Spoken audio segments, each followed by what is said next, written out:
a little bit more pushing down here in this dog leg area.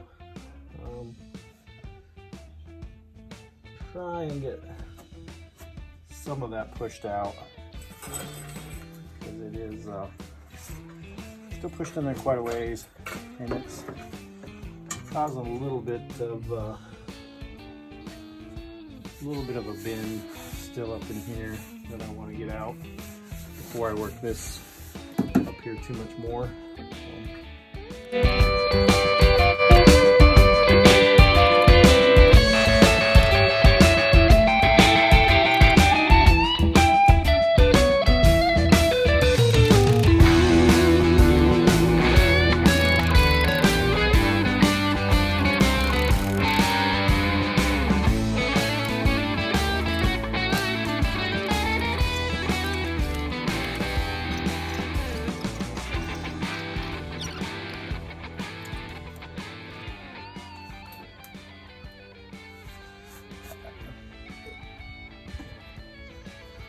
Get you down in here to maybe you can see.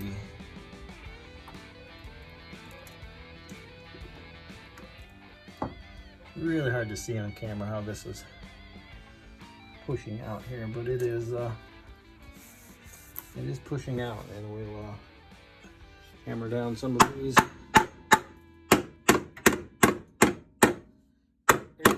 here.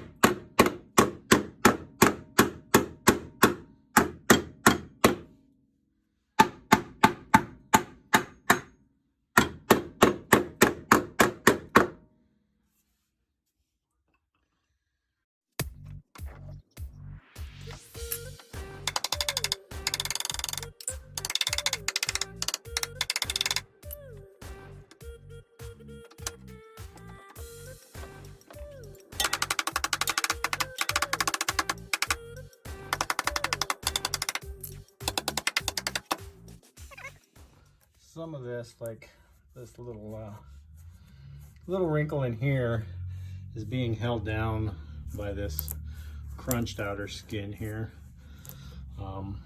I could hit it really hard and get it worked out of there, and I may, or I may just peel this outer skin off and get it out of the way, and then shape this with the replacement skin in place. That way I know everything's right where it needs to be.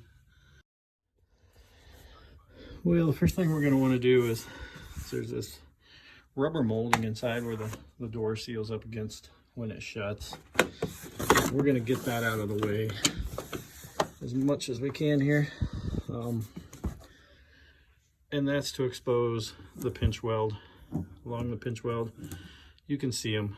There's a spot weld, there's another one, and they're just all throughout here.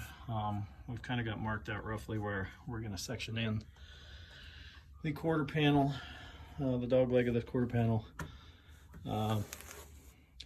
and I won't get real specific right now with that cut. I'm going to just get this small section of skin out of my way, because I really want to leave as much of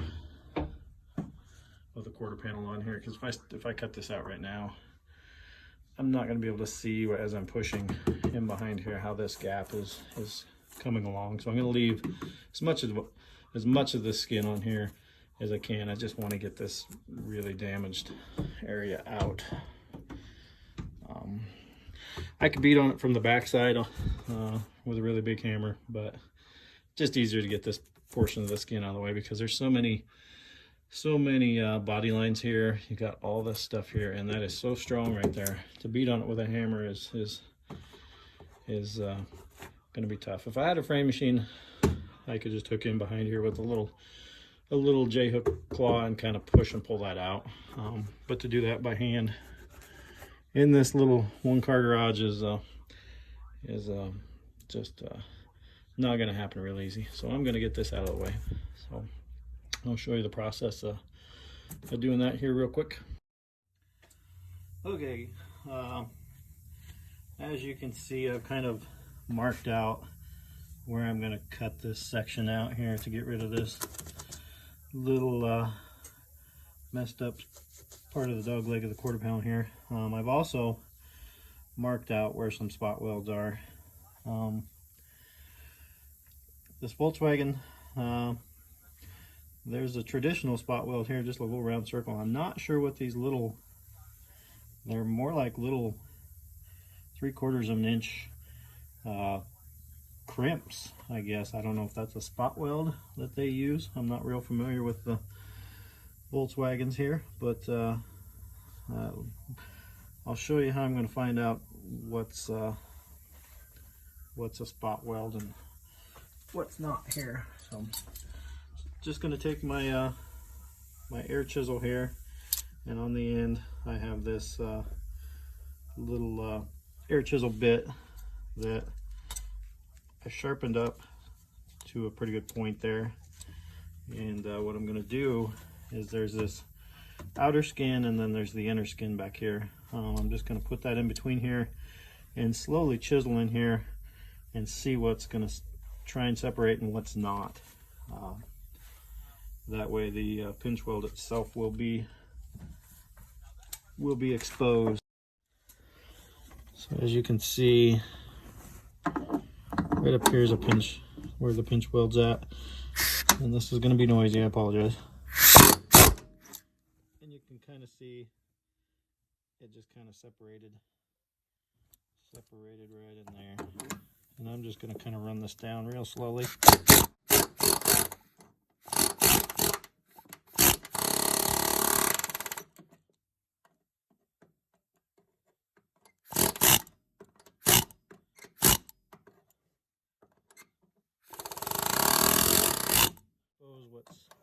What's actually welded.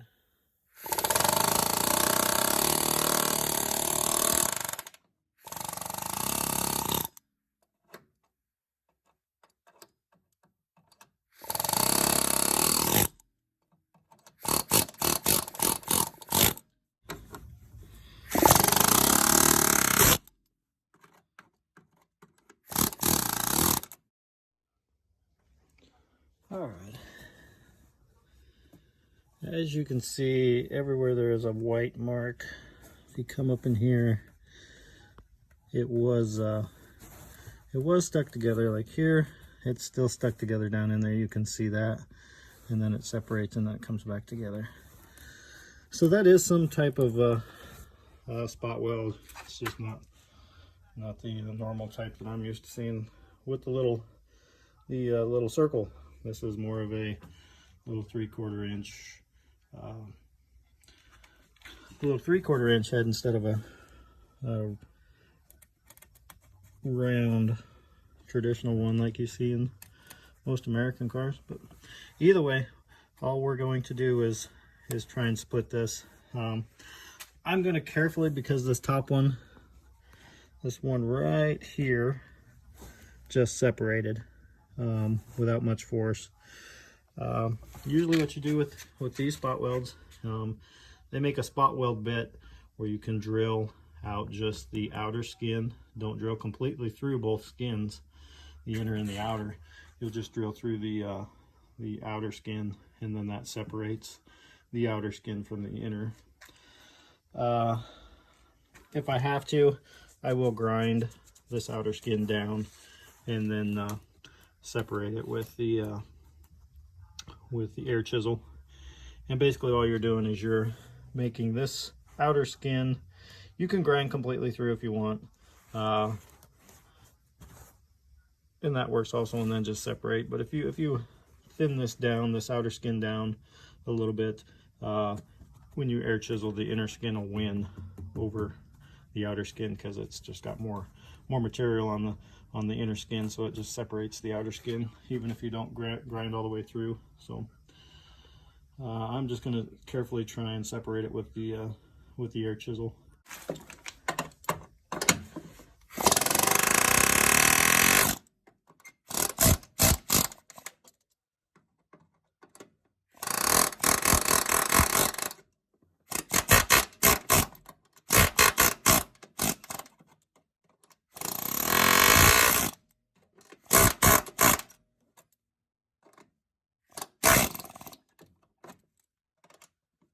And there just like that. Those 3 little spot welds are separated, and I didn't do any damage to the inner skin. Does look like we do have some glue in here also, but that's no big deal.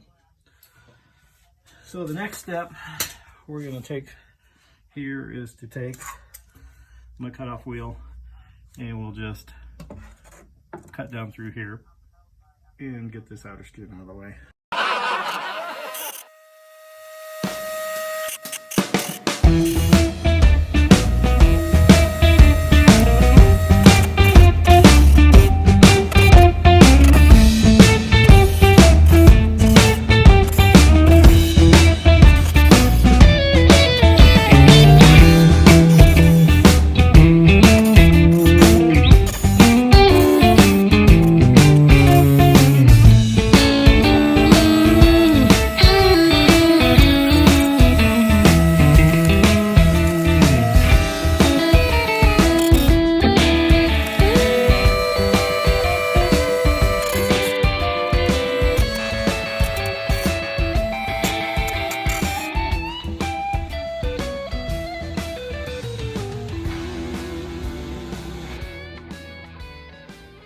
As you just witnessed, that's what happens when you have to go to plan B.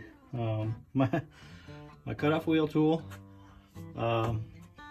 just did not want to have the RPM. I don't know, it's a little bit cold today. I've got plenty of oil in the tool, but I don't know, it may be time to replace it. So it was plan B, and that was the air chisel with a little chisel bit that cuts through sheet metal and things like that. Ideally not the way you want to do that. It cuts through it, but it's not as clean and precise, and I wouldn't have done that if I was doing up here where the actual sectioning of the new panel is going to be. I just did that to get this out of the way. I'll get a new air tool or a cutoff tool, and I'll do the precise cutting up here and down there with that. But just for now, to get this out of the way, expose some of this damaged inner quarter panel here, and start pushing on that so I can get things back in line where they need to be. So, but that was the process there. Pinch welds here. Like I said, there's glue inside here, and it's just pinched over this lip with some glue. So we'll get on to fixing this area down here now, and go from there. All right, guys. We've got that kind of worked out there. The camera shut off on me. I didn't realize it, but we've worked a lot of this out in here. Just by hammering in behind here and slowly working it out. Our gap is looking a little bit better. We're still a little bit tighter at the top, and then we get a little bit wider here where this section is. We still need to pull this out here, but we're not too bad. We're getting closer. So we will just keep working it around little by little, and we will slowly get there.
guys, what I've just been doing here for the last few minutes is doing some additional pushes in behind here, trying to get this inner structure pushed forward just a little bit, and which in turn rolls this outer quarter skin forward also. So our gap is looking much better. Down here still screwed up because this is still bent up. This outer skin is still bent up down here, but overall the gap is not too bad. I'm happy with that. Now we can continue on with some more of this up here. I know it seems like I'm just kind of jumping back and forth, but there is a method to the madness here. Like I said, you got to understand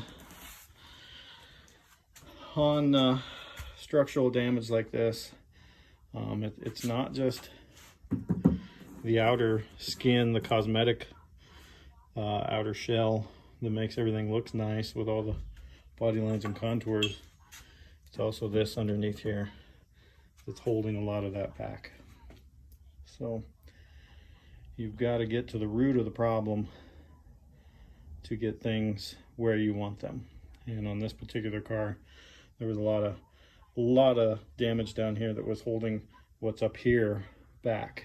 So a lot of that just comes with experience. Working on the hundreds of cars I have, it's you just get you get a feel when you look at things. You get a feel for what's holding what back. So we'll just keep plugging away here slowly, and I'll keep doing my best to explain exactly what I'm doing, even though you're probably watching going like, what in the heck is he doing? He's up here, he's down there, he's beating here, he's pulling there. There's a method here. There really is. So hopefully this all makes sense to you, how I'm going back and forth, and hopefully I'm explaining it in terms that make sense on why I'm doing it. So we'll the next thing we'll probably do here is probably concentrate on this area here that's still got a pretty good low spot in it, and that's going to take some pretty good pulling force here. So I may have to weld up a little tab and try and come up with a way to really put some force on that, because I don't think my little stud welder is going to work this out.